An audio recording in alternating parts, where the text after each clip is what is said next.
हाँ भाई, तो आज का हमारा बेसिकली जो टॉपिक है वो अपन ने सर्कल चैप्टर में से एक बहुत ही इंटरेस्टिंग टॉपिक लिया है, वो है अपना बेसिकली, तो वो अपना टॉपिक है बेसिकली तो the concept of the common tangents. ठीक है, ठीक है, कॉमन टेंजेंट्स।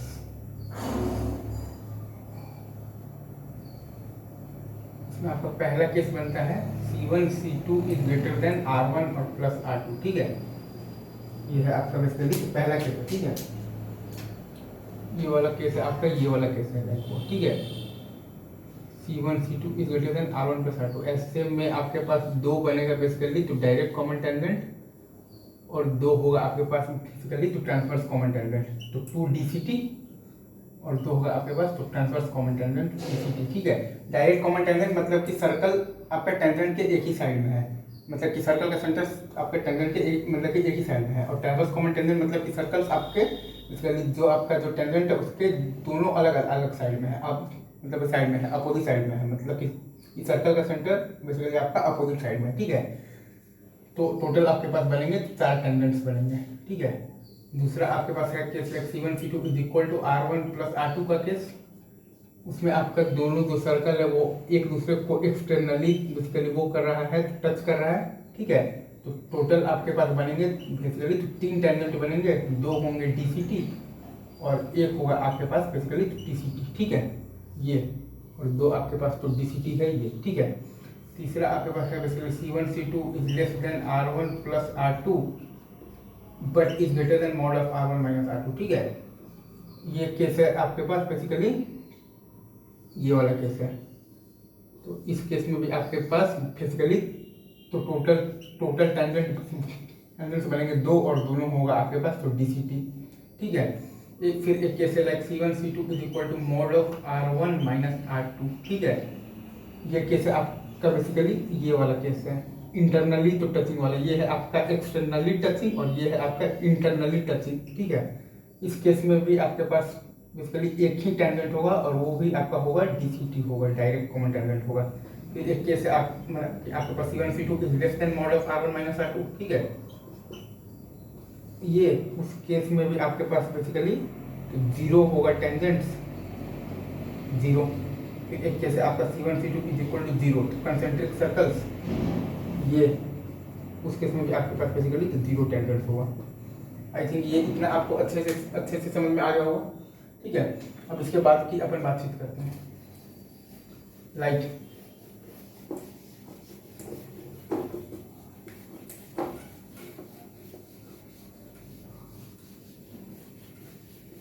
अब अपन एक पॉइंट लिखेंगे बेसिकली। ठीक है,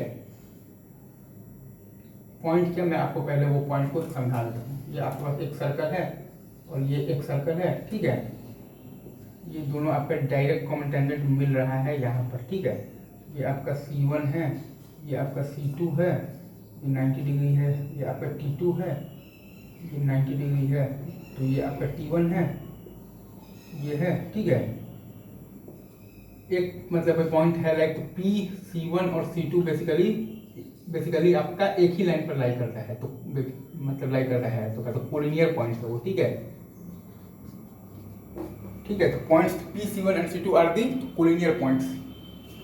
और अपन ये मतलब ये देख रहे हैं लाइक तो P C1 T1 जो ट्रायंगल है वो ट्रायंगल बेसिकली सिमिलर है with the triangle P C2 T2। ठीक है,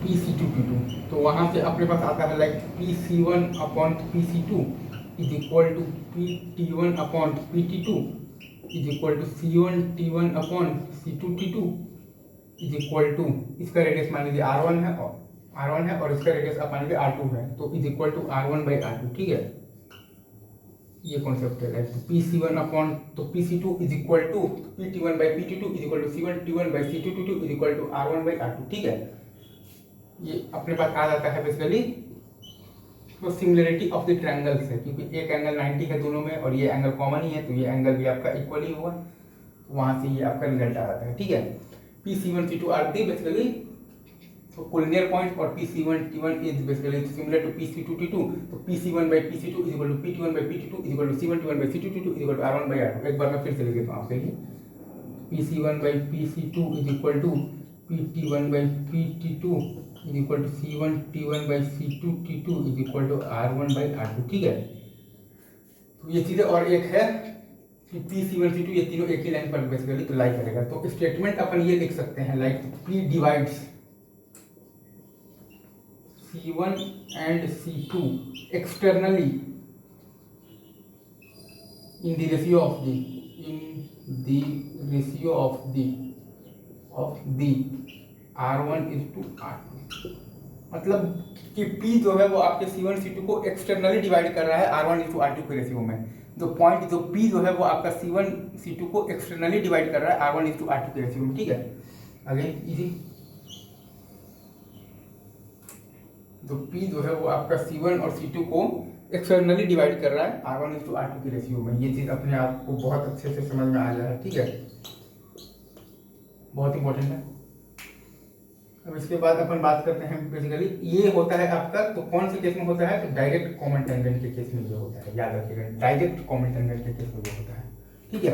अब वहीं अगर आपका टेंजेंट वो वाला है तो ट्रांसवर्स कॉमन टेंजेंट है, तब क्या होगा वो भी मैं आपके लिए यहाँ पर लिख देता हूँ, ठीक है। ट्रांसवर्स कॉमन टेंजेंट इस केस में आपके पास होगा बेसिकली, ये है ना आपके पास, ये है ना, तो ये है ना, ठीक है। अगेन आपके पास ये T2 मान लीजिए, ये T1 मान लीजिए, ये C1, ये C1 T1, ये C2 T2, ये C2, ये R1, ये R2, ठीक है। इस केस में जो होगा आपका बेसिकली पॉइंट जो P जो है वो बेसिकली इंटरनली डिवाइड करेगा, internally divides C1 and C2 in the ratio of the R1 into R2, ठीक है। अगेन वही चीज़ है, तो क्या मतलब है, तो क्या तो सिमिलर ट्रायंगल सी है, तो P इंटरनली बेसिकली तो divides the C1 and C2 in the ratio of the R1 मतलब R1 into R2, ठीक है। ये चीज़ अपने को बहुत अच्छे से समझ गया। अब अपना जो नेक्स्ट पॉइंट है वो देखते हैं। अगर हमारे पास एक पॉइंट P आ गया है, ठीक है, तो एक पॉइंट P आ गया है, तो सर्कल का अगर हमें तो डायरेक्ट कॉमन टेंजेंट या फिर ट्रांसवर्स कॉमन टेंजेंट का बेसिकली अगर हमें वो निकालना है, बेसिकली इक्वेशन निकालना है, तो बहुत आसान काम है। एक पॉइंट आ गया है तो या तो अपन लगा देंगे तो P is equal to R, या फिर अपन लगा देंगे तो स्लोप फॉर्म। तो P is equal to R मतलब कि अल्फा बीटा जो पॉइंट आया है उस पॉइंट से पास होना मतलब होते हुए तो कोई भी एक लाइन का इक्वेशन लिख लेंगे तो C कांस्टेंट के टर्म्स में, और उसका बेसिकली सर्कल के सेंटर के साथ जो परपेंडिकुलर डिस्टेंस है वो अपन रेडियस के इक्वल कर देंगे। ये एक मेथड है। दूसरा मेथड है अपना बेसिकली यार तो कहते हैं स्लोप फॉर्म, मतलब कि उसका मतलब कि वो सर्कल का टेंजेंट का इक्वेशन हम लोग बेसिकली हम लोग तो लिख लेंगे इन दी तो स्लोप फॉर्म लिख लेंगे, ठीक है, plus minus R under root of the 1 + m square, और बेसिकली उसको हम लोग बेसिकली अल्फा कॉमा बीटा से उस लाइन को पास करवा देंगे, ठीक है। अल्फा कॉमा बीटा या फिर जो भी आपका लाइन का पॉइंट ऑफ इंटरसेक्शन आया है एच कॉमा के, वहां से आपको सॉल्व करेंगे तो m में बन जाएगा तो क्वाड्रेटिक बन जाएगा, और वहां से m का 2 वैल्यू आ जाएगा, m के वैल्यू को रखिएगा तो 2 आपके पास बेसिकली टेंजेंट का इक्वेशन आ जाएगा। अगर वो पॉइंट एक मतलब भाई बाहर हुआ तो अगर वो पॉइंट ऑन जो हुआ तो एक m का वैल्यू मतलब आएगा तो कोइंसाइडिंग रूट्स, और अगर वो पॉइंट बेसिकली तो अंदर हुआ तो m का रूट्स आपका आ जाएगा इमेजिनरी, ठीक है। ये चीज़ सही है। और फिर आपका बेसिकली तो ये भी सही है। फ्लो फॉर्म या फिर आप यूज कर सकते हैं बेसिकली तो कहते हैं पैरामेट्रिक फॉर्म भी आप यूज कर सकते हैं, x cos theta plus y sin theta is equal to r, या फिर x माइनस अल्फा अगर वो सर्कल नॉर्मल सर्कल ही है लेकिन थोड़ा सा वो शिफ्टेड है तो plus y minus beta sine theta is equal to r। इसको आप h कॉमा k से पास करा दें और आप अल्फा बीटा का वैल्यू निकाल दें, कॉस अल्फा हो गया। या फिर आप चाहें तो पॉइंट फॉर्म भी यूज कर सकते हैं, x1 plus y1 is equal to r square. Simple यार तो क्या तो t इज इक्वल टू 0 आप यूज करें ये, और आप इसको वो ले तो गिवन पॉइंट से पास करवा दें, ठीक है। वहां से आपका बेसिकली और x1 y1 में हमें रिलेशन भी पता है तो वहां से आपका x1 और y1 आ जाएगा, ठीक है। तो p is equal to r हो गया। फिर आगे आपके पास बेसिकली यार तो क्या तो स्लोप फॉर्म आ गया। फिर आगे आपके पास बेसिकली तो parametric form, then comes the point form which is basically तो t इज इक्वल टू 0। ये होता है आपके पास r cos थीटा और r sin थीटा, क्योंकि ये आपका बेसिकली सर्कल का पॉइंट है तो r cos theta r sin theta होता है, ठीक है। अगेन यदि अब इसके बाद अपन बात करते हैं तो length of the direct common tangents, angle between the direct common tangents और length of the transverse common tangents और angle between the transverse common tangents में, ठीक है। अपन बात करेंगे तो length of the direct common tangents, angle between the direct common tangents, length of the transverse common tangents और angle between the transverse common tangents के बारे में, ठीक है। पहला अपना है तो डायरेक्ट कॉमन टेंजेंट, ठीक है, ये चीज है और ये चीज है, ठीक है। ये अपना है जिसका अपने को लेंथ बताना है, ठीक है, ठीक है। ये T1 मान लीजिए, ये T2 मान लीजिए, ये C1 है, ये C2 है, ये R1 है, ये R2 है, ठीक है। अब यहाँ से अपन डाल दिए हैं, बेसिकली अपन डाल दिया है तो परपेंडिकुलर, एक मिनट,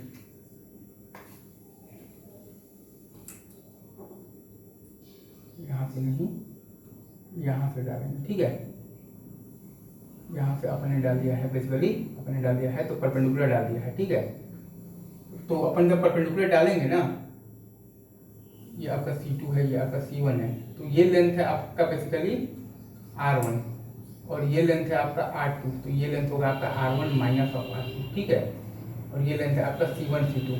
तो डायरेक्ट कॉमन टेंजेंट तो पैरेलल है तो बराबर होगा, लेंथ ऑफ जो आपका DCT आएगा, ठीक है, वो आएगा आपका under root of the C1 C2 का whole square minus R1 minus R2 का होल स्क्वायर, ठीक है। एक बार फिर से मैं आपके लिए लिख देता हूँ। लेंथ ऑफ जो आपका DCT आएगा वो आएगा आपका basically under root of the C1 C2 का whole square minus R1 minus R2 का होल स्क्वायर, ठीक है। Again easy. और अगर आप एंगल का बात करते हैं, बेसिकली ये एंगल अगर आपका बेसिकली है, बेसिकली तो थीटा है, तो ये जो थीटा है बेसिकली, तो आपका साइन थीटा आएगा basically R1 minus R2 by C1 C2, ठीक है। और जो आपका जो टेन थीटा आएगा वो होगा basically R1 minus R2 by आपका जो है तो लेंथ ऑफ दी DCT। तो थीटा आ गया आपके पास sine inverse R1 minus R2 by C1 C2, ठीक है। या फिर आप लिख सकते हैं basically theta is equal to ten inverse R1 minus R2 by DCT का लेंथ, ठीक है। एंगल बिटवीन दी टेंजेंट्स होता है बेसिकली तो 2 थीटा होगा, तो 2 टाइम्स आपके पास आ जाएगा sign inverse R1 minus R2 by C1 C2, ठीक है। या फिर यहाँ पर आ जाएगा आपके पास बेसिकली तो 2 times ten inverse R1 minus R2 by DCT का लेंथ, ठीक है। Again easy, theta 2 theta, theta और 2 थीटा और लेंथ में, ठीक है। अब अपन बात करेंगे बेसिकली तो ट्रांसवर्स कॉमन टेंजेंट्स की, ठीक है।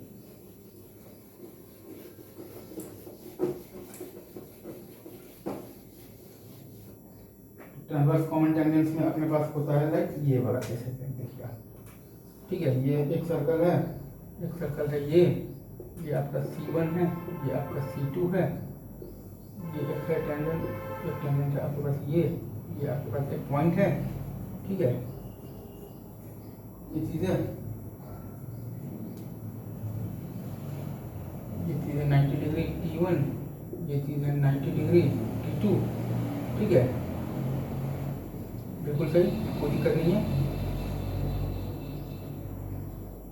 ये भी ठीक है, ठीक है। और ये बेसिकली आप इसके जो पैरेलल निकालेंगे ना बेसिकली, ठीक है, तो ये आपका R1 है और ये आपका R2 है और ये आपका R1 है, तो ये पूरा आपका हो जाएगा R1 और प्लस R2, ठीक है। ये पूरा हो जाएगा आपके पास R1 और प्लस R2, ठीक है। तो जो लेंथ ऑफ दी आपका आएगा ना बेसिकली, तो लेंथ ऑफ दी TCT जिसे अपन कहते हैं वो आ जाएगा आपका अंडर रूट ऑफ दी